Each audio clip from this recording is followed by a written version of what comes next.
सकारात्मक। दोस्तों, अगर आपको सच कहूं तो मैं जिंदगी भर गरीब था। गरीबी एक अभिशाप है और ज्यादातर दुनिया इससे शापित है। 98% लोग गरीबी में मरते हैं। वो शापित होकर मरते हैं और ऐसा इसलिए है क्योंकि वो ये नहीं जानते कि सही ताकत और अधिकार कहां है। वे स्वयं ही सब कुछ करना चाहते हैं। और एक बात याद रखिए कि पैसा महत्वपूर्ण है, लेकिन पैसों से खुशियां नहीं खरीदी जा सकती। अगर पैसों से खुशियां खरीदी जा सकती तो धनवान लोग आत्महत्या नहीं करते। आप अपनी जिंदगी को किस ओर ले जाते हैं, यही बात मायने रखती है। पैसों के प्रति प्यार ही दुष्टता की जड़ है। यह स्वाभाविक है कि हम सभी में थोड़ा बहुत लालच है। हम सभी ज्यादा से ज्यादा पैसा कमाना चाहते हैं। आप किसी से भी पूछ कर देखिए, क्या उन्हें ज्यादा पैसा चाहिए? तो उत्तर हमेशा हां ही होगा। लोग जिंदगी के अलग अलग पड़ाव पर अलग अलग चीजें पाने की चाह रखते हैं। वो अपने लिए एक बेहतर घर चाहते हैं, बेहतर कपड़े, एक बढ़िया गाड़ी। लेकिन जब आप उनसे पूछे कि क्या आप जानते हैं कि आप ये सब किस तरह हासिल कर पाएंगे, तो शायद जवाब होगा नहीं। लोग सिर्फ पाना चाहते हैं। इस बर्ताव को ठीक तरीके से जानने के लिए हमें यह समझना जरूरी है कि शुरुआत के दौर में इंसान सिर्फ 3 चीजें पाना चाहता था, और वो थी रोटी, कपड़ा और मकान। आदि मानव अपना ज्यादातर समय रोटी, कपड़ा और मकान की तलाश में बिता देता था। इसी वजह से उसके पास जिंदगी में और कुछ करने का समय नहीं था। परंतु जैसे जैसे समय बीतता गया, वैसे वैसे इंसान समझदार हो गया और वो रोटी, कपड़ा और मकान की तलाश में कम समय बिताने लगा। इसका अर्थ यह हुआ कि अगर आप अपनी जिंदगी में निरंतर प्रगति करते हैं तो आपको मूलभूत सुविधाएं पाने के लिए ज्यादा वक्त नहीं लगेगा। कामयाब लोग उसी ऊंचाई को पाना चाहते हैं जहां उन्हें मूलभूत सुविधाएं आसानी से मिल जाए। वो अपना अधिकांश समय औरों की जिंदगी को बेहतर बनाने में खर्च करते हैं, और यही हम इस बिजनेस के जरिए करते हैं। अगर आप मुझसे मेरी मूलभूत सुविधाओं के बारे में पूछे तो मैं आपको बता दूं, मुझे मेरे मकान गिनने पड़ेंगे। मेरे पास 27 कार है और यह मेरी जरूरत से ज्यादा है। मैंने जब इन्हें खरीदा तो मैं नहीं जानता था कि मुझे इन सब की देखभाल भी करनी होगी। मैं बहुत लालची था। मैंने इन्हें खरीद तो लिया, परंतु अब मेरे लिए इनकी देखभाल करना एक बड़ा काम है। तो दोस्तों, जब आप खुद को थोड़ा लालची महसूस करें तो घबराने की कोई जरूरत नहीं, क्योंकि इंसान का लालची होना स्वाभाविक है। यहां पर उपस्थित लोगों में से जितने भी नौकरी करते हैं, उन्हें मैं बताना चाहता हूं कि आप फिलहाल आदि मानव के स्तर से बस थोड़े ही ऊपर हैं। दोस्तों, भगवान पर भरोसा और ब्रिट सिस्टम पर यकीन ही आपको ऊंचाइयों तक ले जा सकता है। हम सब अपने माता पिता की तरह जिंदगी में कुछ हासिल करना चाहते हैं। सभी माता पिता चाहते हैं कि उनके बच्चे जिंदगी में उनसे बेहतर करें, और ज्यादातर बच्चे भी यही चाहते हैं कि उनके माता पिता से वो जिंदगी में बेहतर करे, ताकि उनके माता पिता उन पर गर्व कर सके। ऐसा होना स्वाभाविक है। माता पिता हमें कामयाब देखना चाहते हैं, और सिर्फ आर्थिक कामयाबी नहीं, बल्कि वो हमारा सुखी वैवाहिक जीवन, बच्चे, अच्छा स्वास्थ्य और वो तमाम चीजें जिनसे जीवन में सुख और समृद्धि मिले, हमारे लिए चाहते हैं। हम अपलाइंस हमारी डाउनलाइंस के लिए माता पिता की तरह हैं। हमारे व्यवसाय में वक्त खर्च होता है यह देखने के लिए कि कैसे हमसे लोगों का फायदा हो। जब आप अपना व्यवसाय शुरू करते हैं तो आपके नीचे 2 लोग होते हैं, और उन दोनों का ही फायदा होता है। आप अपना समय, अपनी ऊर्जा और अपना ज्ञान उनके साथ बांटते हैं, जिससे उनको फायदा होता है। पर जैसे जैसे आपका व्यवसाय बढ़ता है, वैसे वैसे ज्यादा से ज्यादा लोग आपके साथ जुड़ते रहते हैं और उनका फायदा होते रहता है। उदाहरण के तौर पर मेरे व्यवसाय में 10 लाख लोगों से भी ज्यादा लोग हैं। आज कई अधिक लोग मुझे सुन रहे हैं मुकाबले इसके जब मैंने शुरुआत की थी। आज यह जरूरी है कि मैं लोगों के लिए और भी बेहतर चीजें करूं, क्योंकि मेरे कंधों पर कई लोगों की जिम्मेदारी है। तो जैसे जैसे आपके भी व्यवसाय में लोग जुड़ते जाएंगे, वैसे वैसे आपको भी सतर्क और जिम्मेदार रहना होगा। दूसरों की खुशहाली आपकी जिम्मेदारी है। लोगों के लिए आप एक मिसाल बने। आपको किसी को भी निराश नहीं करना है। कभी भी कोई ऐसा काम न करे जिससे लोगों की भावनाओं को ठेस पहुंचे। आपको अपनी अहमियत का एहसास तब होगा जब आपसे लोगों का फायदा हो। ऐसी भावना आप अपने आप में जगाएंगे। इससे आपके जीवन को एक मकसद मिलेगा। दूसरों का आपके प्रति जो बर्ताव है, उस पर निर्भर करती है आपकी सेल्फ इमेज, यानी आप अपने बारे में खुद क्या सोचते हैं। यह पाया गया है कि जो बच्चे अपनी स्कूल में बाह्य पाठ्यक्रम गतिविधियों में भाग लेते हैं, उन बच्चों में सेल्फ इमेज अच्छी होती है। जब उनकी सेल्फ इमेज अच्छी होती है तो उनका आत्मविश्वास भी अच्छा होता है और परिणाम स्वरूप उनका प्रदर्शन हर क्षेत्र में अच्छा होता है। तो अगर आपके बच्चे हैं और वो स्कूल बैंड में भाग लेना चाहते हैं या स्पोर्ट्स में भाग लेना चाहते हैं, तो उन्हें रोकिए मत। इससे उनका फायदा ही होगा।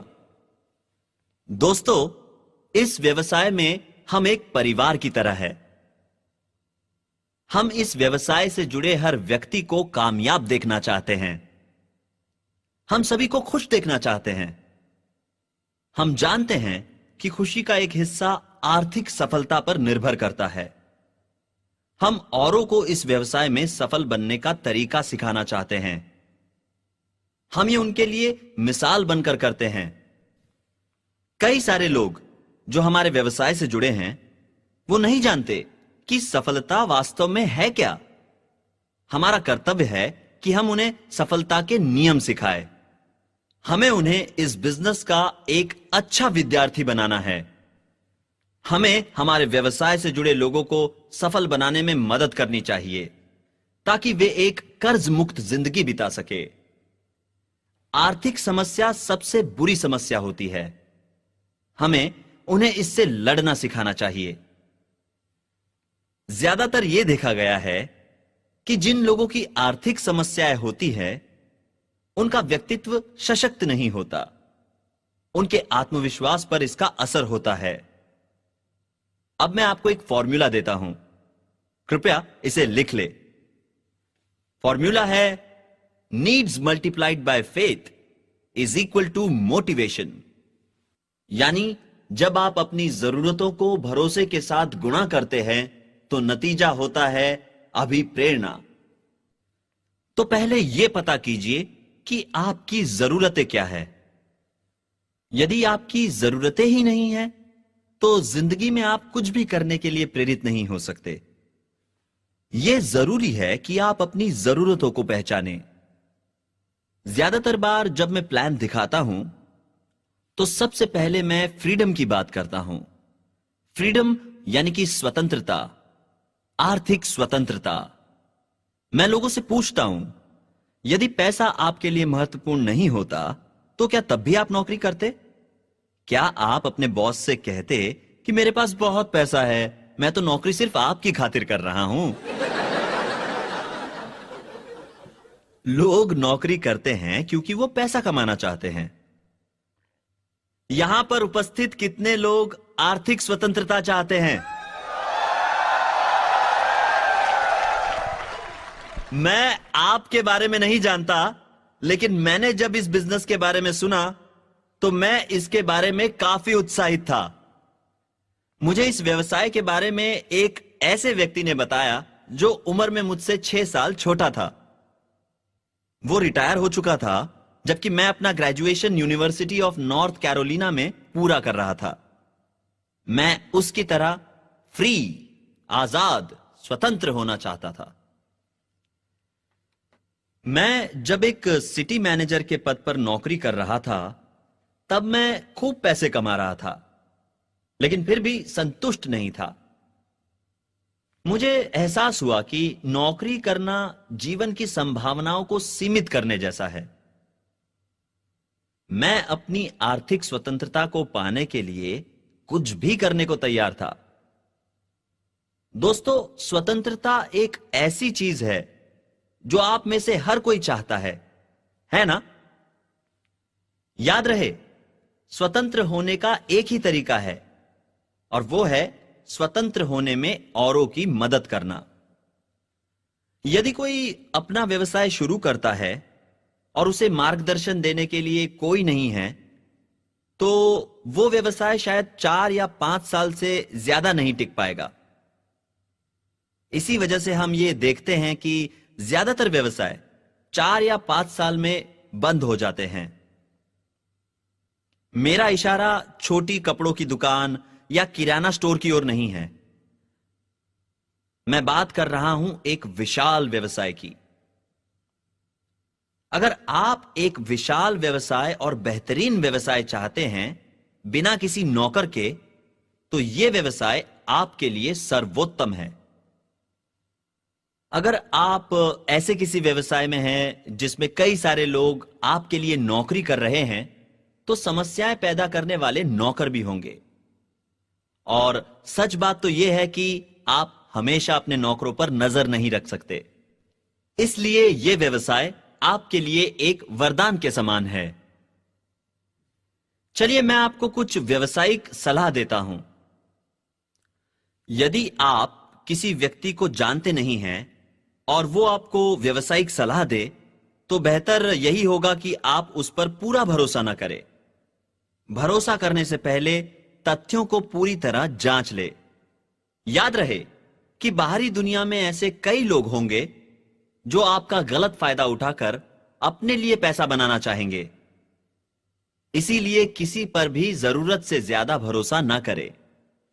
यदि आपने यह अनुभव नहीं किया है, तो आप देखेंगे कि लोगों का बर्ताव आपके प्रति कैसे बदलता है जब आप खूब सारे पैसे कमा लेते हैं।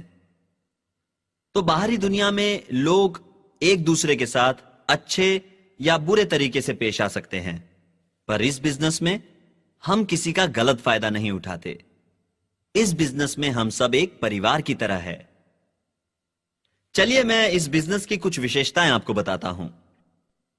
इस बिजनेस की सबसे अच्छी बात है फ्रीडम। जब मैं फ्रीडम कहता हूं तो मेरा मतलब सिर्फ नौकरी से छुटकारा पाना नहीं है, बल्कि नौकरों से छुटकारा पाना भी है। जब मैं फ्रीडम कहता हूं तो मेरा मतलब है जिंदगी में खुश रहने का फ्रीडम। अगली अच्छी बात इस बिजनेस की है सुरक्षा। सुरक्षा जिंदगी में बहुत महत्वपूर्ण है और यह बिजनेस आपको आर्थिक सुरक्षा देता है। हम उपभोक्ता उत्पादों से संदर्भ रखते हैं और लोगों को हमेशा साबुन, cosmetics, washing powder, toothpaste, vitamins इत्यादि चीजों की जरूरत होती है। इन चीजों की मांग बार बार होती रहती है। यदि हम फ्रिज के व्यवसाय में होते तो उसकी मांग 15 साल में सिर्फ एक बार होती। एक फ्रिज पूरी तरह से खराब होने पर ही कोई भी नया फ्रिज खरीदता है ना?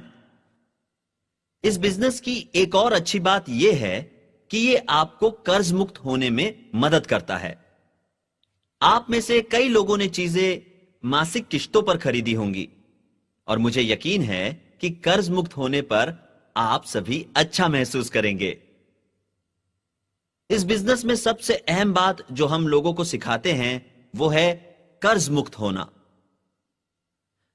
इस बिजनेस की एक और खास बात यह है कि यह आपको और आपकी पत्नी को साथ रहने का मौका देता है। यदि आप शादीशुदा हैं तो इस बिजनेस में आप एक जोड़े की तरह काम करते हैं। पति पत्नी हमेशा मिलकर इस बिजनेस को आगे बढ़ाते हैं। मेरी पत्नी 16 सालों तक नौकरी करती रही और वो भी अपनी मर्जी से। लेकिन ये मेरे लिए अच्छी बात नहीं थी, क्योंकि उसकी नौकरी मेरी कमजोरी दिखा रही थी। उसकी नौकरी दिखा रही थी कि मैं मेरे परिवार की जरूरतों को ठीक तरीके से पूरा नहीं कर पा रहा हूं।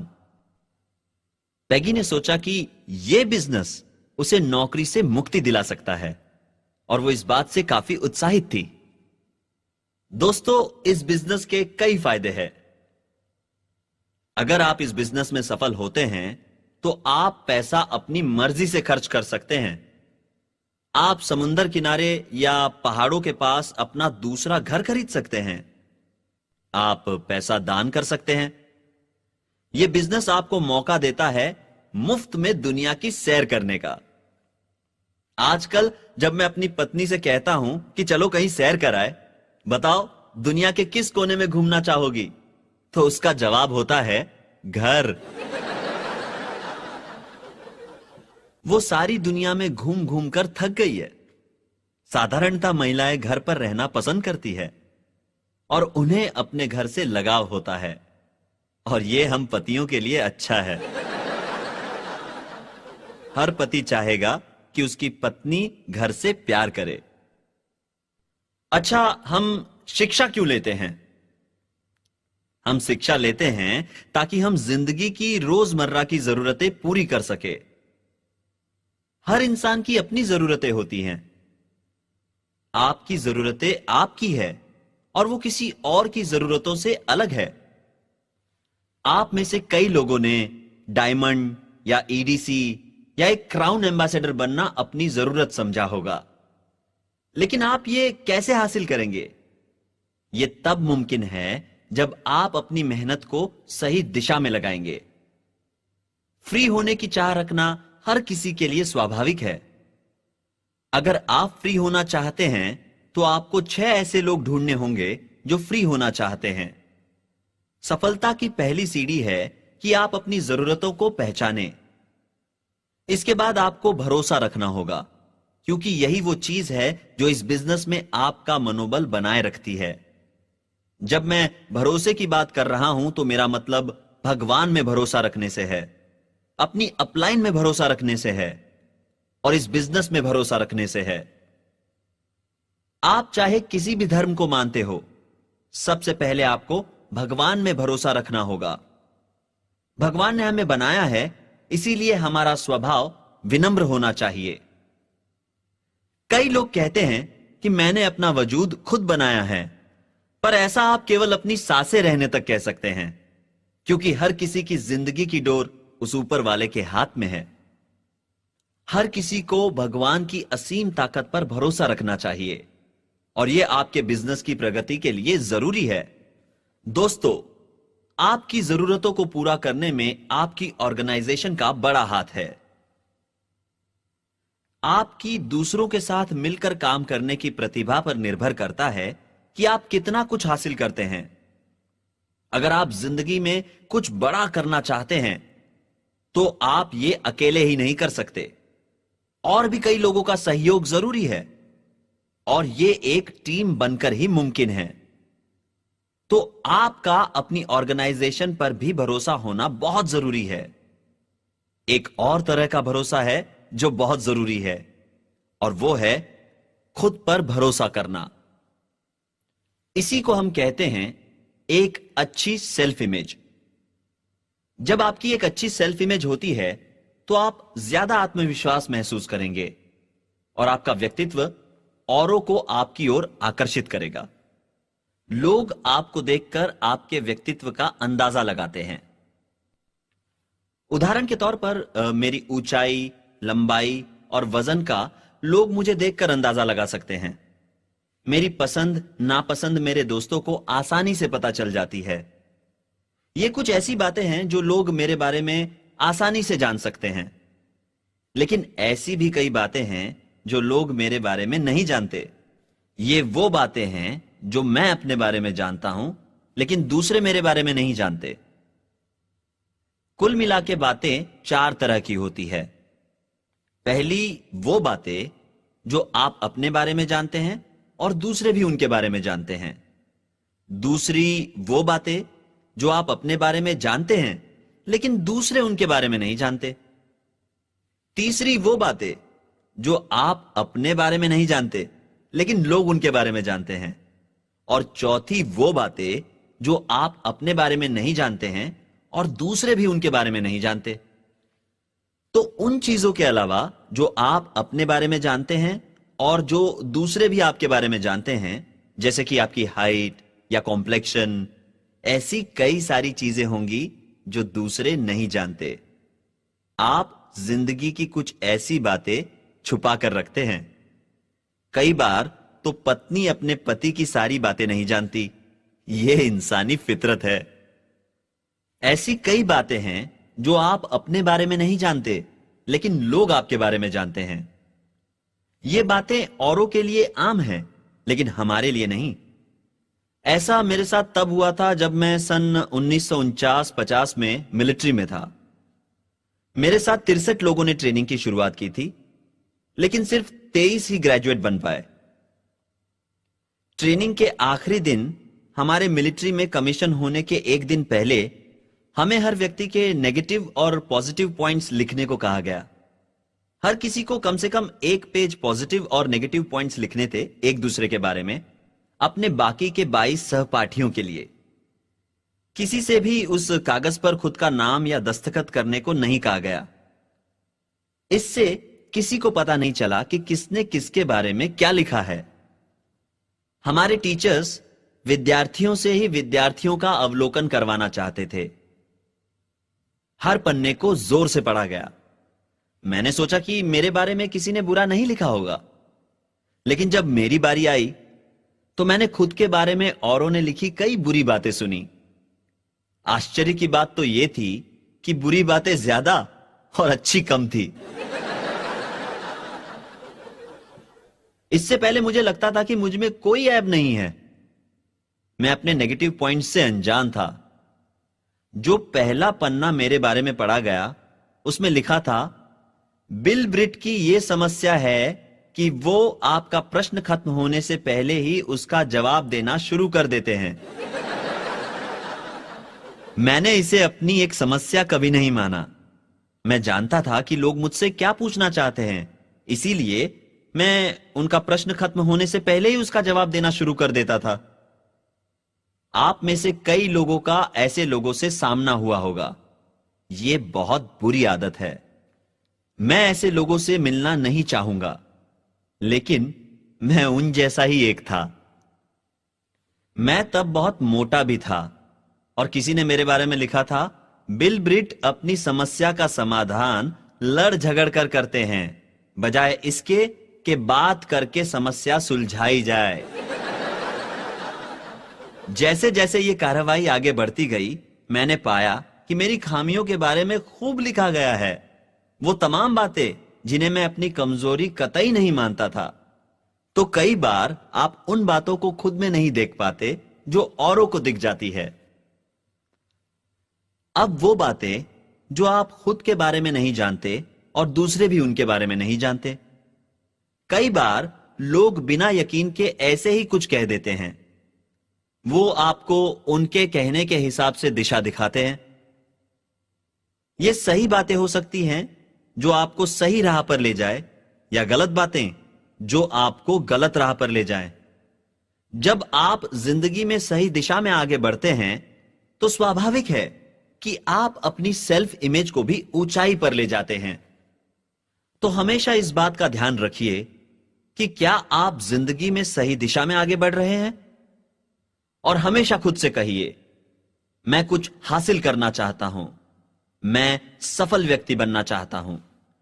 जब आप खुद से कहते हैं कि मुझे ये तमाम चीजें चाहिए जो मेरे लिए महत्वपूर्ण है और इन्हें हासिल करने के लिए ईमानदारी और सम्मान से कुछ भी करूंगा, मैं सप्ताह में 4 से 5 बार प्लान दिखाऊंगा, मैं फंक्शंस अटेंड करूंगा, मैं अपने ज्ञान को सीडीज सुनकर, किताबें पढ़कर बढ़ाऊंगा, 9 कोर स्टेप को अपनाऊंगा, तो इसमें कोई शक नहीं कि आप कामयाब होंगे।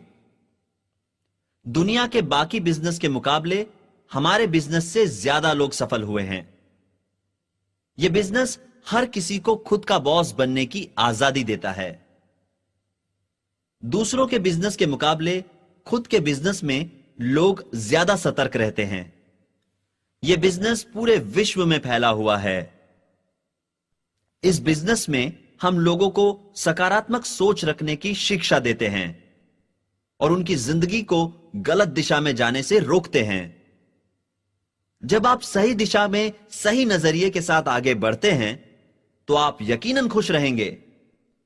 याद रहे कि हासिल करने की प्रक्रिया में ही व्यक्ति खुश रहता है।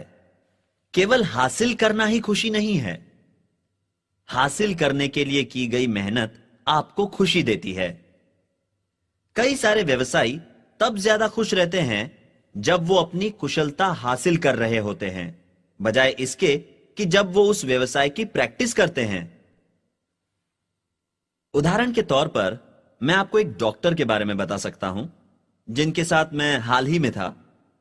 वो और उनकी पत्नी एक दूसरे को तलाक देने की सोच रहे थे। मैंने उनसे पूछा कि क्या आप कभी एक दूसरे से प्यार भी करते थे? और उन्होंने कहा, हां बिल्कुल।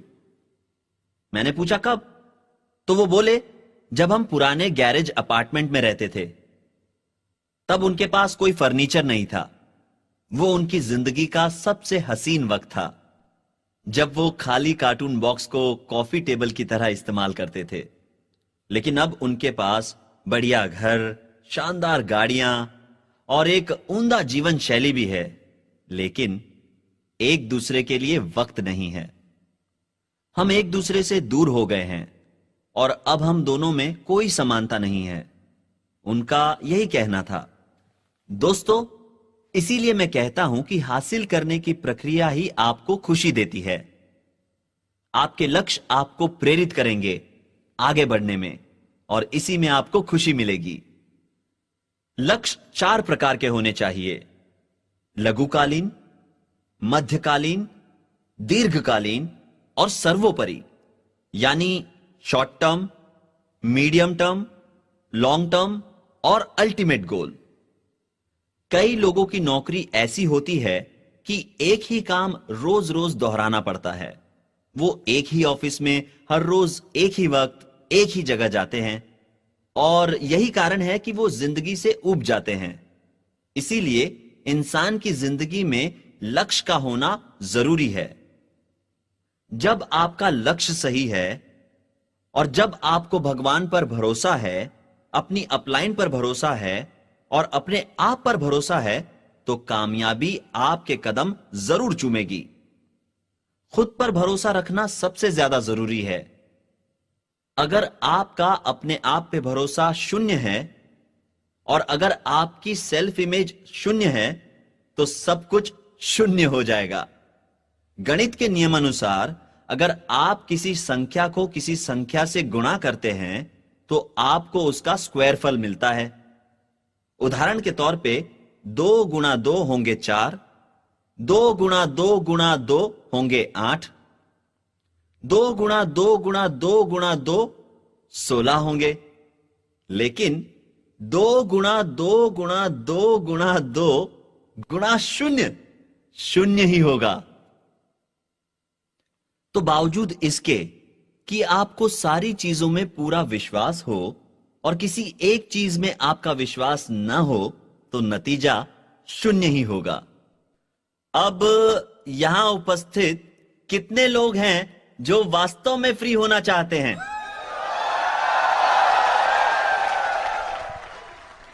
ठीक है, तो आप सबको बस इतना करना है।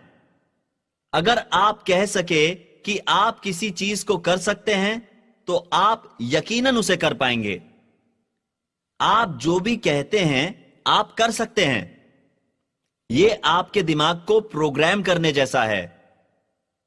जब आप सकारात्मक बातें करते हैं तो आप वो कर दिखाते हैं जो आप कहते हैं।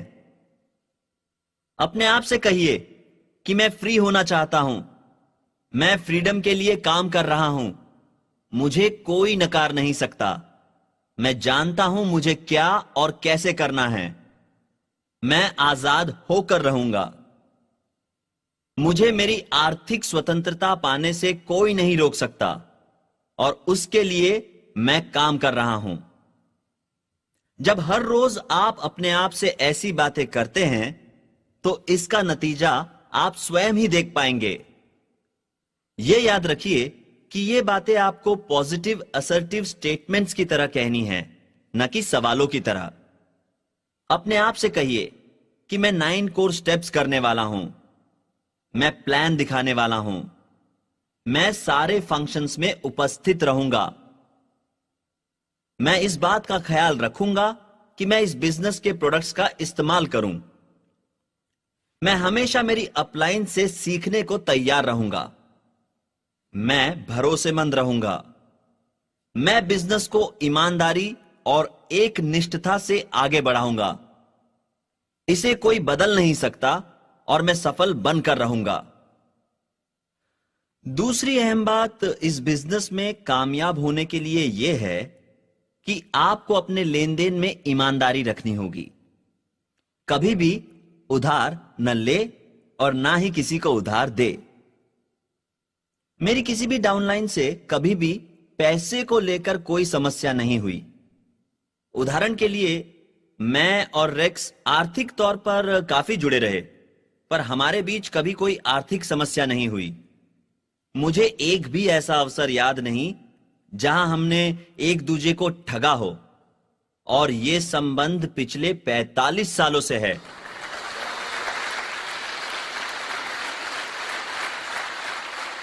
दोस्तों, आप ये बिजनेस रिश्ता, विश्वास और दोस्ती के बिना आगे नहीं बढ़ा सकते। आपको दोस्ती के रिश्ते को निभाने का सही तालमेल आना चाहिए।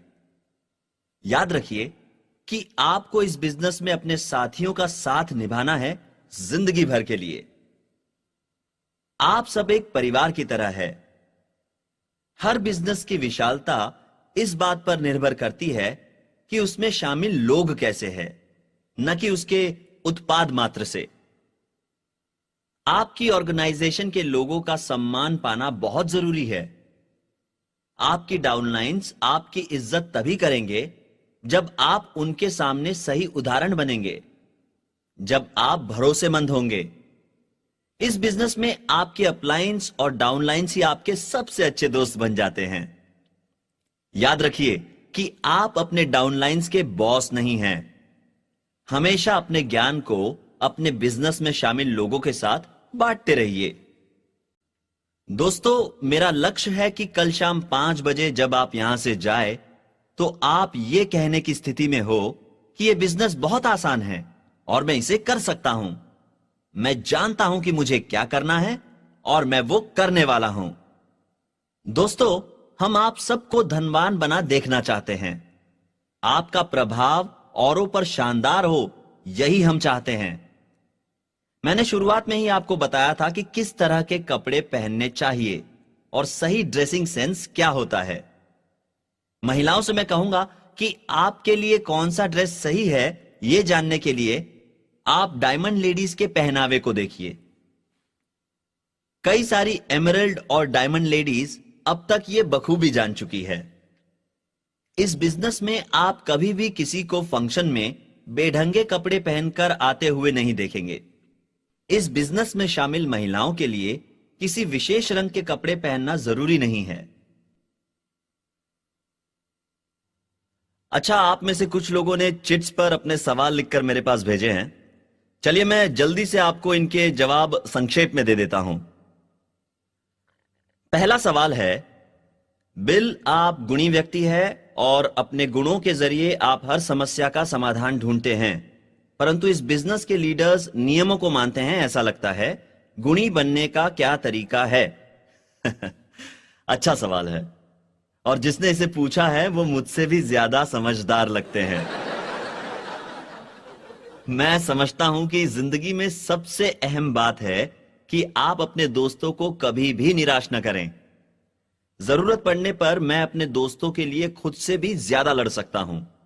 अगर मेरे ग्रुप से कोई आनाकानी करे तो मैं उसके लिए बहुत बुरा बन सकता हूं। मैं अपने ग्रुप की रक्षा हर कीमत पर करूंगा, क्योंकि इसे बनाने में मुझे सालों लगे हैं।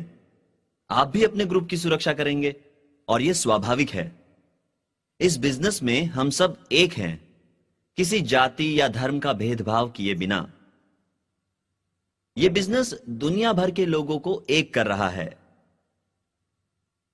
इसमें हम किसी की भावना को ठेस नहीं पहुंचाते, बल्कि हम तो एक दूसरे की मदद करते हैं और एक दूसरे को सहारा देते हैं। जब भी आप किसी की बहुत ज्यादा परवाह करते हैं तो आप उसका मन दुखा सकते हैं या उसकी बहुत मदद कर सकते हैं। ये दोनों बातें एक दूसरे से बिल्कुल भिन्न हैं। याद रखिए कि आपको कोई भी ऐसी हरकत नहीं करनी चाहिए जिससे आपके दोस्तों की भावनाओं को ठेस पहुंचे। कामयाब होने के लिए उनका हौसला बढ़ाते रहना जरूरी है। मेरे जवाब के अंत में मुझे बस इतना ही कहना है कि मैं एक आम आदमी हूं, लेकिन मैं आपको बता दूं कि मैं जो भी कर रहा हूं उस पर मुझे पूरा भरोसा है। दूसरा प्रश्न है, मैं किताबें तेजी से नहीं पढ़ सकता, तो मैं अपने पढ़ने की गति को कैसे बढ़ा सकता हूं? इसका सीधा जवाब यह है कि अगर आप अपनी गति बढ़ाना चाहते हैं तो ज्यादा से ज्यादा किताबें पढ़ना शुरू कीजिए। जब आप ज्यादा पढ़ने लगेंगे तो अपने आप ही आपकी पढ़ने की गति बढ़ जाएगी। अगला सवाल है कि वन ऑन वन प्लान दिखाने में कितना समय लगना चाहिए। इसका जवाब यही है कि जितना कम समय लगे उतना बेहतर है। मैं 20 मिनट में प्लान दिखाता हूं। मैं इस बात का ध्यान रखता हूं कि अगर शादीशुदा जोड़ा हो तो प्लान दिखाते वक्त पति पत्नी दोनों साथ हो। मैं शादीशुदा जोड़ों को प्लान उनके घर पर दिखाना पसंद करता हूं। मैं उनके घर से कब निकलूंगा ये उनके सोचने के 5 मिनट पहले ही मैं उनके घर से चला जाता हूं। कई आईबीओस ऐसे हैं जो सोचते हैं कि प्रोस्पेक्ट पहली बार में ही प्लान देखकर यह सीख जाने चाहिए कि क्राउन एम्बेसडर कैसे बना जाता है। वे नए लोगों को इतना ज्ञान दे देते हैं जो वो हजम भी नहीं कर पाते। इसीलिए आपको सावधान रहना चाहिए। दूसरे लोगों के समय की कद्र करना जरूरी है और उनकी इजाजत लेकर उनके उपलब्ध समय अनुसार बोलना चाहिए। और अब अगला सवाल, बिल कृपया पति पत्नी के रिश्ते के बारे में कुछ बताएं और एक दूसरे के प्रति उनके रवैये के बारे में भी बताएं। दोस्तों, मैं और मेरी पत्नी एक दूसरे के लिए पूरी तरह जिम्मेदार हैं। हमारे संबंध काफी बढ़िया है और सभी के बीच ठीक ऐसा ही होना चाहिए। हमारे बीच अहम की कोई लड़ाई नहीं है। भगवान की कृपा से मुझे एक अच्छी पत्नी मिली है। सच कहूं तो मैं जिंदगी में जो कुछ भी कर रहा हूं उसके पीछे उसका बड़ा हाथ है। हमें एक दूसरे पर पूरा विश्वास है। हमारे बीच वर्चस्व की कोई लड़ाई नहीं है। एक पति का फर्ज है कि वो अपने परिवार की पूरी जिम्मेदारी ले। मेरे मामले में मैं और मेरी पत्नी दोनों जिम्मेदार हैं। पैगी मेरे जितनी ही जिम्मेदारियां लेती है। असल में मैंने और पैगी ने बिजनेस की एक साथ ही शुरुआत की थी और यह भी तय किया था कि कौन क्या करने वाला है। उदाहरण के तौर पर जब घर पर किसी का फोन आता है तो वही बात करती है। मैं सिर्फ फोन के पास बैठे होने पर ही बात करता हूं। मैं घर की बाहरी जरूरतों का ख्याल रखता हूं और वो घर की अंदरूनी चीजों का ख्याल रखती है। मैं हमारी गाड़ियों का ख्याल रखता हूं। अगर उसकी गाड़ी को देखभाल की जरूरत हो तो मैं ही उसकी जिम्मेदारी लेता हूं। तो पति पत्नी का रिश्ता आपसी समन्वय पर आधारित है। लेकिन कई बार कुछ ऐसा वक्त भी आता है जब एक मजबूत इरादों वाली महिला परिवार के लिए वरदान साबित हो जाती है। मेरी माता एक मजबूत इरादों वाली महिला थी जो परिवार की देखभाल करती थी, क्योंकि मेरे पिता को शराब पीने की लत थी। भगवान का लाख लाख शुक्र है कि मेरी माता के पास हिम्मत थी, क्योंकि उनकी हिम्मत के बिना मैं नहीं जानता कि हमारे परिवार का क्या होता। मेरी माता की आखिरी प्रसूति के दौरान उनका दायां पैर टेबल से नीचे सरक गया। डॉक्टर ने कहा कि उनकी नस को नुकसान पहुंचा है। 27 सालों तक तो उन्होंने इसकी पीड़ा सहन की। पहले 3 महीने तो वो अपनी जगह से हिल भी नहीं सकती थी और उन्हें बेड रेस्ट की सलाह दी गई थी। 27 सालों बाद एक्सरे निकालने पर हमें पता चला कि उनकी नस को नुकसान नहीं पहुंचा था, बल्कि उनकी कमर खसक गई थी। उनका हिप रिप्लेसमेंट ऑपरेशन किया गया। रेक्स उनसे मिलने अस्पताल भी आए थे। लेकिन इन 27 सालों में दर्द की वजह से उनकी कमर मुड़ गई। लेकिन इतना सब कुछ होने के बावजूद उन्होंने हिम्मत नहीं हारी और परिवार को एकजुट रखा। भगवान का शुक्र है कि इस दुनिया में हिम्मत वाली महिलाएं हैं और मैं हर हिम्मत वाली महिला की कद्र करता हूं।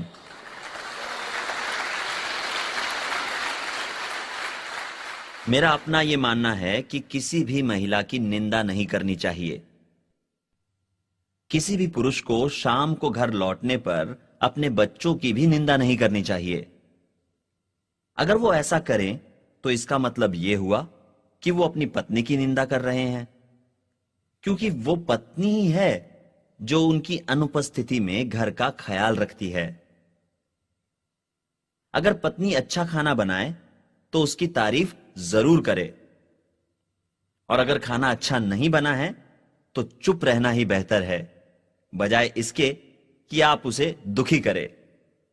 यहां पर उपस्थित तमाम पतियों से मैं कहना चाहूंगा कि पत्नी को खुश रखने का आसान तरीका यही है कि आप उन्हें जरूरत से ज्यादा प्यार करें, उनका जरूरत से ज्यादा ख्याल रखें, उनकी जरूरतों का ख्याल रखें ताकि वो सुरक्षित महसूस करें और उनका आत्मविश्वास बना रहे। उनको भविष्य के बारे में निश्चिंत रखें। कई पुरुष अपनी पत्नी से बहुत कम बातें करते हैं।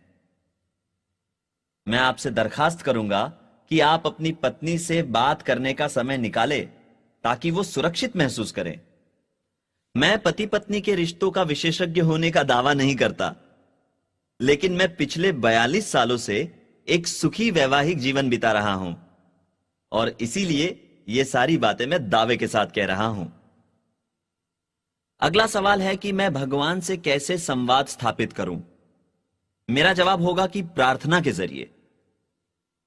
मैं भी प्रार्थना के जरिए भगवान से संवाद स्थापित करता हूं और मैं ऐसा हर रोज करता हूं। भगवान से प्रार्थना के जरिए बातें करना बहुत जरूरी है। साथ ही आपकी ऑर्गेनाइजेशन में दूसरों से बातों के जरिए संपर्क बनाए रखना भी बहुत जरूरी है। मैं अपने शब्दों का सही चुनाव करता हूं। दोस्तों, आपकी ताकत आपके शब्दों में है। आपके बात करने पर ही निर्भर करता है कि किसी से आपका संबंध कैसा होगा। साथ ही इस बात का ध्यान रखना भी जरूरी है कि आप खुद से कैसे बातें करते हैं। इसी से आपका आत्मविश्वास बढ़ेगा। आपकी सारी ताकत, चाहे वो अच्छी हो या बुरी, आपके बात करने पर निर्भर करती है। अगर हम आपके घर की बात करें तो भगवान सर्वोपरि है, उसके बाद पति, उसके बाद पत्नी और उसके बाद बच्चे। कहने का तात्पर्य यह है कि आपके लिए सर्वप्रथम भगवान ही होने चाहिए। और अब इस अगली चिट पर जो सवाल है वो है, यदि पति पत्नी में से कोई एक नास्तिक हो तो भगवान की कृपा दृष्टि कैसे बनी रह सकती है। यह एक अच्छा सवाल है, जिसका उत्तर मैं कुछ इस तरह दूंगा कि भले ही पति पत्नी में से कोई एक नास्तिक हो, लेकिन दोनों में से जिसकी भी भगवान में आस्था हो वो अपने घर परिवार के लिए काफी कुछ कर सकता है। और ये रहा एक और सवाल, महिलाओं पर अनुशासन होना जरूरी है से आपका क्या मतलब है? क्या आप विस्तार पूर्वक बताएंगे? जिसने भी यह सवाल पूछा है वो ये नहीं समझ पाए कि मैं क्या कह रहा था।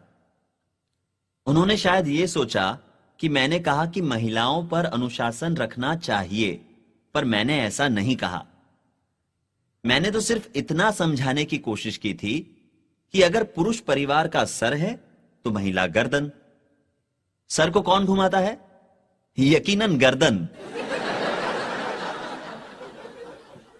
भगवान ने महिलाओं से अधिकार नहीं छीने, परंतु उन्होंने उन्हें कुछ अलग जिम्मेदारियां दे दी।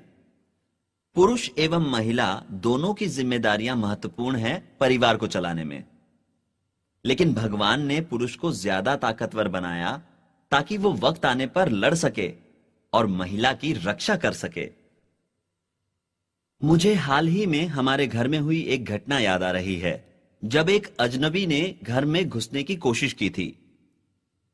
मैं उस दिन जल्दी सोने चला गया था और पैगी किचन में कुछ काम कर रही थी। अचानक वो दौड़ती हुई बेडरूम में आई जहां मैं खर्राटे भर रहा था। वो बहुत घबराई हुई थी और उसने मुझे बताया कि कोई हमारे घर में घुस गया है। उसने वही किया जो कोई भी महिला करती, अपने पति के पास दौड़ कर आ गई। मैं तुरंत ही किचन की ओर दौड़ा।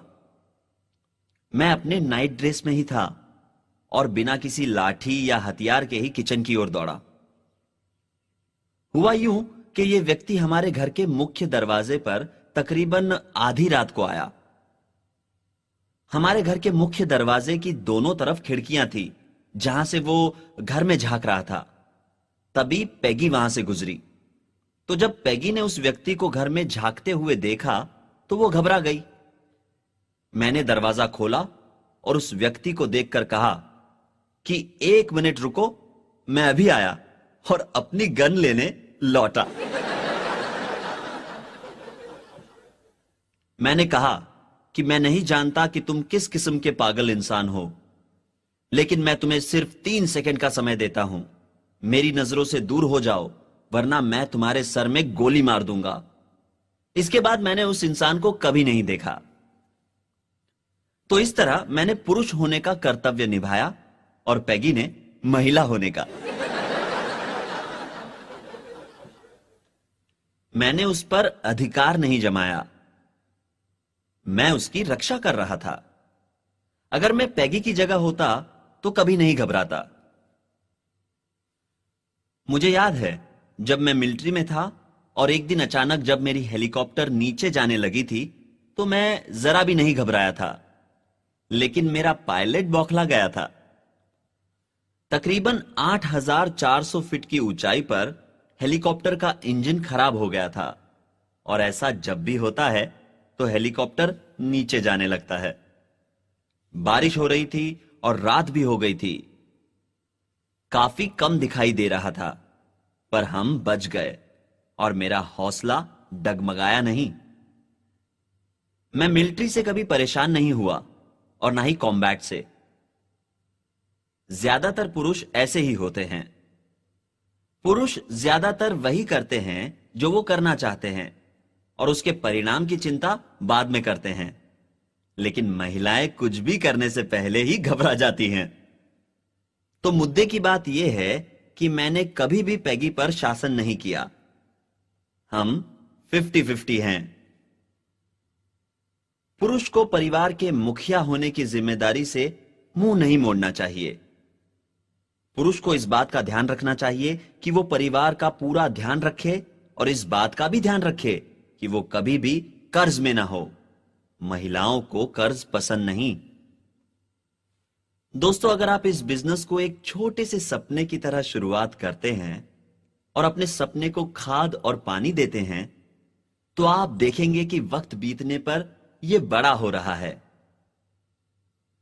इस बिजनेस में मेरी कामयाबी का राज है कि मैंने कई लोगों से ढेर सारी बातें की हैं। मैंने कई लोगों को कामयाब होने का हुनर सिखाया है और इसीलिए मैं कामयाब हूं। यह सच है कि मैं इस व्यवसाय में औरों के मुकाबले ज्यादा समय से हूं। मैं आप लोगों से निवेदन करता हूं कि इस वीकेंड पर सीखी बातें याद रखें। मैं यहां कई बातें दोहरा रहा हूं ताकि आप भूल न जाए, लेकिन जब आप औरों को यह व्यवसाय सिखाए तो आपको मेरी बातों के हर शब्द को कॉपी करने की जरूरत नहीं है। खुद अपने शब्दों का इस्तेमाल करें और खुद की प्रतिभा बनाएं। प्लान पूरे आत्मविश्वास के साथ दिखाएं और अपने आप को इस बिजनेस में आगे बढ़ता देखें। अपने लक्ष्यों को लिखना और उन्हें रोज देखना जरूरी है। अपने लक्ष्यों को पेपर पर लिखकर फ्रिज या आईने पर चिपका दें। ऐसा करने से आप अपने दिमाग को प्रोग्राम करते हैं। दोस्तों, आज हमारे बीच हैं डॉक्टर गिरीश देसाई। वो एमरल्ड हैं और उनकी पत्नी भी एक डॉक्टर हैं। उन्होंने 28 साल तक पढ़ाई की अपनी डिग्री पाने के लिए। डॉक्टर गिरीश देसाई एक ट्रॉमा सर्जन है और इनकी विशेषता है इमरजेंसी मेडिसिन। लोगों को इनसे फायदा होता है इमरजेंसी रूम में और साथ ही इस बिजनेस में भी। डॉक्टर देसाई जानते हैं कि मेडिकल प्रैक्टिस से उनकी इनकम भले ही अच्छी है, फिर भी वे अपना भविष्य इसी बिजनेस से सुरक्षित करना चाहते हैं।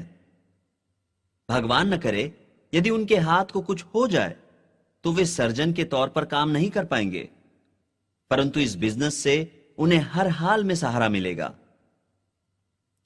डॉक्टर देसाई की सेल्फ इमेज बहुत अच्छी है क्योंकि वे एक डॉक्टर हैं। इस बिजनेस में होने का उनको गर्व है। ये 9 कोर स्टेप फॉलो करते हैं, ये सभी फंक्शंस अटेंड करते हैं, किताबें पढ़ते हैं और सारी सीडीज सुनते हैं। इस बात में कोई शक नहीं कि इस साल ये डायमंड बनेंगे।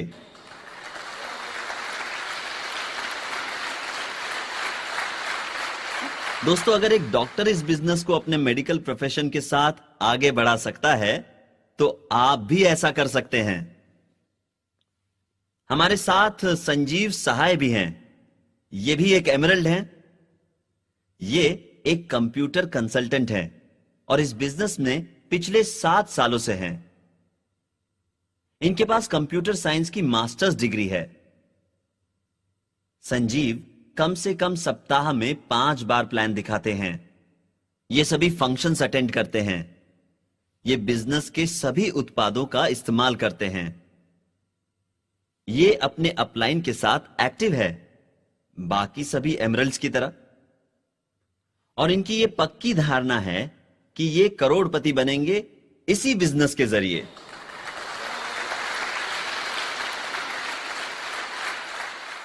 हमारे बीच एक और एमरल्ड है और उनका नाम है सुगीत अजमानी। सुगीत इस बिजनेस में पिछले 7 सालों से हैं। सुगीत को पूरा विश्वास है कि वो इस साल डायमंड बनेंगे।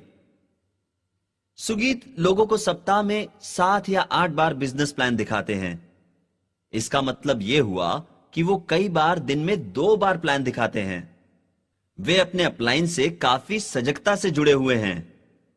इनके अपलाइंस इन्हें डिपेंडेबल और अकाउंटेबल मानते हैं। सुगीत को अपने डाउनलाइंस पर गर्व है। ब्रिट स्कूल को अटेंड करने से इन्हें अपनापन महसूस होता है। इन्होंने सारे ब्रिट स्कूल अटेंड किए हैं और ये हर साल यहां आते हैं क्योंकि इनका मानना है कि यदि ये यहां नहीं आए तो कुछ खास चीजें इनसे छूट जाएंगी। इन्हें पता है कि ब्रिट स्कूल से हर बार एक ही संदेश मिलता है, लेकिन हर बार उसे प्रस्तुत करने का तरीका अलग होता है। ब्रिट स्कूल एक तरह से उन्हें आने वाले कल के लिए ट्यून अप करता है। दोस्तों, हमारे साथ आज यहां कुछ महिला एमरल्ड्स भी उपस्थित हैं। ये भी बेहतरीन काम कर रही हैं। हमारे साथ है शैरन गोस्वामी, जिनका मानना है कि वो डायमंड और उससे आगे भी बढ़ेंगी। इनका मानना है कि इस बिजनेस के उत्पादों की गुणवत्ता सबसे अव्वल है और काफी किफायती है अगर इनकी कीमत प्रति इस्तेमाल के हिसाब से निकाली जाए तो। दोस्तों, वास्तव में जापान में हमारे प्रोडक्ट्स को बेचने में दिक्कत आ रही थी, लेकिन किसी ने एक बहुत ही अच्छा सुझाव दिया और उसने कहा कि हम हर बॉक्स पर स्टिकर लगाते हैं जिस पर यह लिखा हो कि प्रति इस्तेमाल क्या कीमत है। इस सुझाव से काफी फायदा हुआ और बिक्री बढ़ने लगी। यह बिजनेस दिन ब दिन बढ़ते जा रहा है और हम कंप्यूटर और इंटरनेट के जरिए बहुत कुछ बहुत जल्दी कर पा रहे हैं। इस बिजनेस में कई शादीशुदा और कुंवारी महिलाएं हैं जो बहुत अच्छा काम कर रही हैं। दोस्तों, अगर आप सिर्फ प्लान दिखाएं, सारे फंक्शंस अटेंड करें, 9 कोर स्टेप्स करें, अगर आप स्वयं सारे प्रोडक्ट्स का इस्तेमाल करें, अगर आपके पास कस्टमर्स हों, अगर आप लोगों से ईमानदार रहे और अगर आप इस बिजनेस में शामिल लोगों की भलाई के बारे में सोचें, तो यकीनन कामयाबी आपके कदम चूमेगी। अगली एमरल्ड महिला जो यहां उपस्थित है, उनका नाम है पूर्णिमा देसाई। इन्हें पूरा विश्वास है कि अगले एफईडी तक ये डायमंड बनेंगी। ये एमरल्ड डॉक्टर गिरीश देसाई की पत्नी हैं। ये एक डॉक्टर है और इनका स्पेशलाइजेशन प्रीमेच्योर और बीमार बच्चों का ख्याल रखना है। इनके पति इस बिजनेस को बढ़ाना चाहते थे और पूर्णिमा देसाई इसके लिए तुरंत मान गई, परंतु उन्होंने एक शर्त रखी और वो ये थी कि वो उनकी मदद तभी कर सकेगी जब तक कि उन्हें कुछ बोलना ना पड़े या कुछ बेचना ना पड़े। उनके पति ने एक फंक्शन अटेंड किया था जहां डॉक्टर हैल न्यूबॉल स्पीकर थे और उनसे प्रेरित होकर वे इस बिजनेस से जुड़ गए। पहले पूर्णिमा और उनके पति ने यही सोचा कि वे इस बिजनेस में अपने दोस्तों और रिश्तेदारों को स्पॉन्सर करने के बाद इस बिजनेस को थोड़े समय में ही छोड़ देंगे, परंतु जब उन्हें पता चला कि यह बिजनेस उन्हें आर्थिक स्वतंत्रता दे सकता है, तो वे इस बिजनेस को आगे बढ़ाने में जुट गए। एक डॉक्टर का व्यवसाय बहुत ही नेक होता है और वो लोगों को रोग मुक्त होने में मदद करता है। पूर्णिमा देसाई के अनुसार यह बिजनेस भी नेक है क्योंकि ये लोगों की आर्थिक परेशानियों को दूर करता है और उन्हें वो आवश्यक आर्थिक स्वतंत्रता देता है। उनका कहना है कि तनाव की वजह से कई बीमारियां होती हैं और यह बिजनेस लोगों को तनाव मुक्त जिंदगी जीना सिखाता है। उन्होंने अपना डॉक्टरी व्यवसाय छोड़ दिया है और अब वो पूरे वक्त इस बिजनेस में कार्यरत हैं। उन्हें यह व्यवसाय एक अच्छा जरिया लगता है आर्थिक स्वतंत्रता पाने का और साथ ही उन्हें कुछ भी गैर कानूनी नहीं करना पड़ता। उन्होंने इस बिजनेस के जरिए कामयाब होने की ठान ली है और यह सोच लिया है कि इस बिजनेस से कमाए धन को वो अपने पति के साथ चिकित्सा के क्षेत्र में दान पुण्य के लिए इस्तेमाल करेंगी।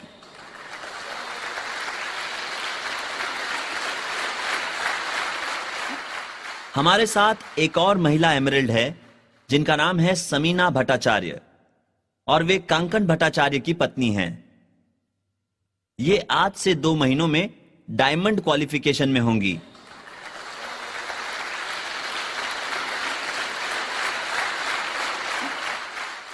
जिंदगी के प्रति इनका नजरिया काफी सकारात्मक है और ये मानती है कि असंभव कुछ भी नहीं।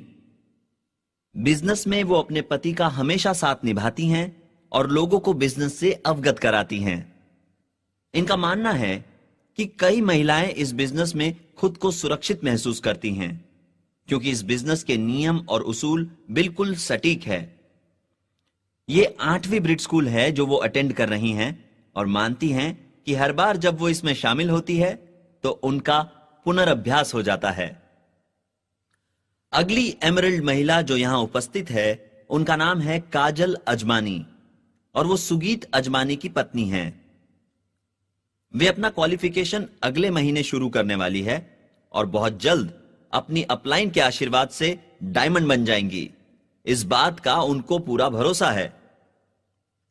ये सभी फंक्शंस में उपस्थित रहती हैं और इनके पति सारी टेप्स और सीडीज को घर पर और सफर के दौरान सुनते हैं।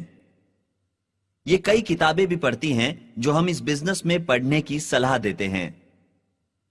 इनके पास कई ग्राहक हैं जिनका ये पूरा ख्याल रखते हैं।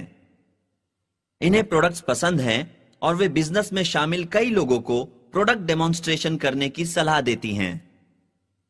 ये बताती हैं कि प्रोडक्ट्स कितने किफायती हैं। ये अपने अप्लायंस की अच्छी विद्यार्थी हैं।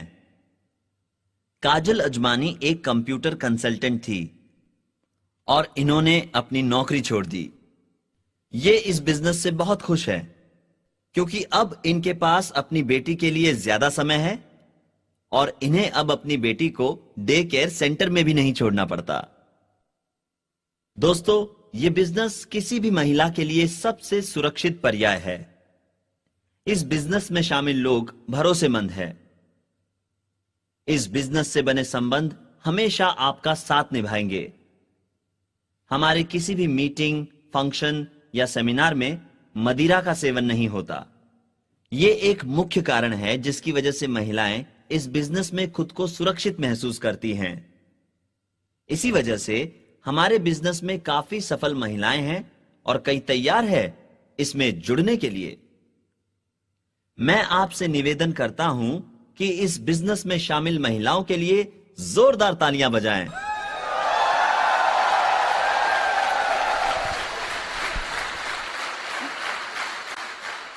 दोस्तों, यदि आप वो पाना चाहते हैं जिसकी चाह आपके मन में है, तो जरूरी है कि आप अपने लक्ष्य लिख लें। 4 तरह के लक्ष्य होते हैं: लघुकालीन लक्ष्य, मध्यकालीन लक्ष्य, दीर्घकालीन लक्ष्य और सर्वोपरि लक्ष्य। कई लोग अपने लक्ष्य लिखना जरूरी नहीं समझते, पर याद रखिए कि ऐसा करना जरूरी है। अगर मैं आपको उदाहरण देकर समझाना चाहूं कि अपने लक्ष्य को लिखना जरूरी क्यों है, तो मैं आपको सन 1950 की बात बताना चाहूंगा, जब मैं कोरिया से लौट रहा था। मैं ट्रेन से घर लौट रहा था और एक छोटी सी किताब पढ़ रहा था। उस किताब के आखिरी पन्ने पर लिखा था, अपने लक्ष्य लिखें। तो मैंने उस किताब में 5 लक्ष्य लिख दिए। गलती से मैं किताब ट्रेन में ही भूल आया, पर मुझे अपने लक्ष्य याद थे। पहला लक्ष्य जो मैंने लिखा था वो था, मैं एक खूबसूरत लड़की से शादी करना चाहता हूं। तब मेरी उम्र 23 साल की थी। दूसरा लक्ष्य जो मैंने उस किताब में लिखा था वो था कि मैं 30 साल का होने तक $10,000 कमाना चाहता हूं। अगला लक्ष्य जो मैंने लिखा था वो था कि 40 की उम्र में मैं रिटायर होना चाहता हूं। और चौथा लक्ष्य जो मैंने लिखा था वो ये था कि मैं अपने बिजनेस में कामयाब होना चाहता हूं। और मेरा 5वां लक्ष्य था कि मैं मल्टी मिलियनेयर बनना चाहता हूं।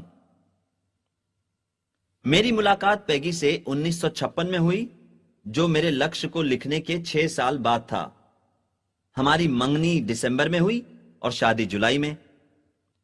वो कॉलेज की ब्यूटी कॉन्टेस्ट विजेता थी और इस तरह मेरा पहला लक्ष्य पूरा हुआ। बाद में मैं रॉली चला गया और वहां सिटी मैनेजर का असिस्टेंट बनकर काम करने लगा।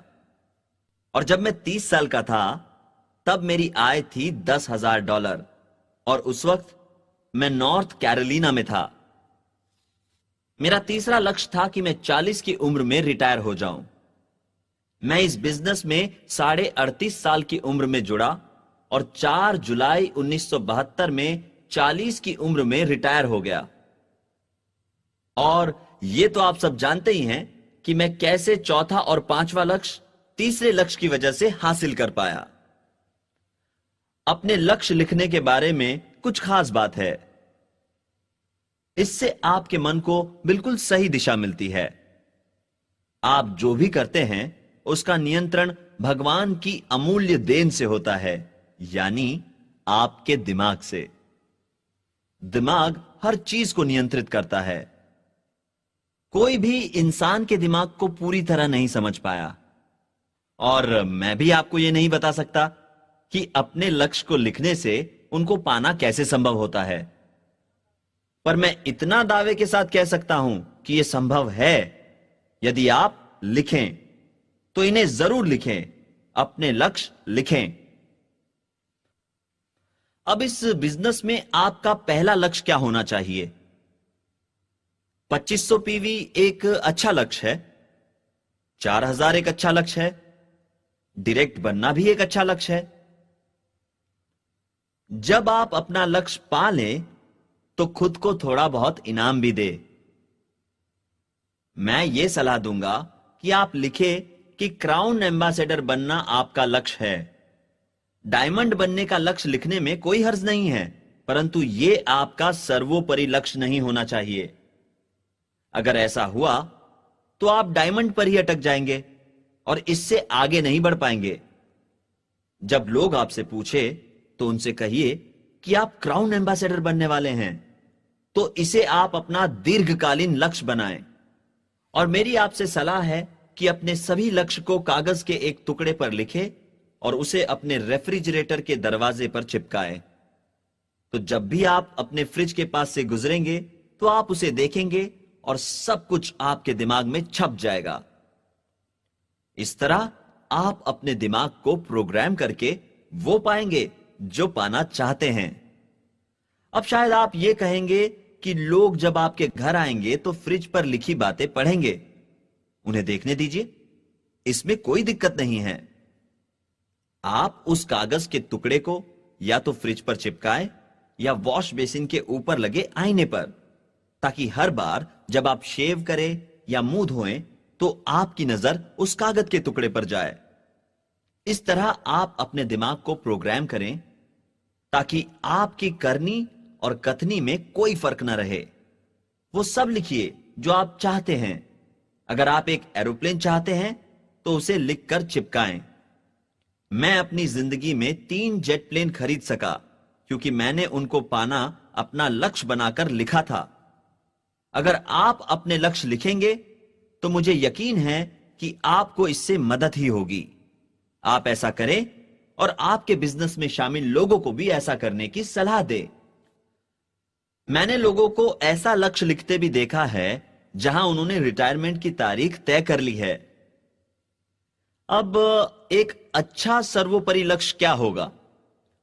एक अच्छा सर्वोपरि लक्ष्य वो हो सकता है जहां इस बिजनेस की वजह से कई हजार लोगों की जिंदगी बदल जाए।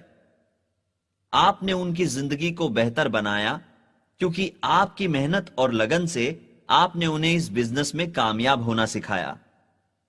आपने लोगों को 2 अहम बातें सिखाई, एक तो इस बिजनेस की शुरुआत करना और दूसरी इसे कभी नहीं छोड़ना। शुरुआत करना और इसे कभी नहीं छोड़ना बहुत जरूरी है। यह एक पियानो को बजाने की तरह है, प्रैक्टिस करते जाइए जब तक आप इसे ठीक से बजाना ना सीख ले। दोस्तों, आजकल युवा पीढ़ी का रुझान इस बिजनेस की ओर बढ़ रहा है क्योंकि वे इसको सक्षम मानते हैं।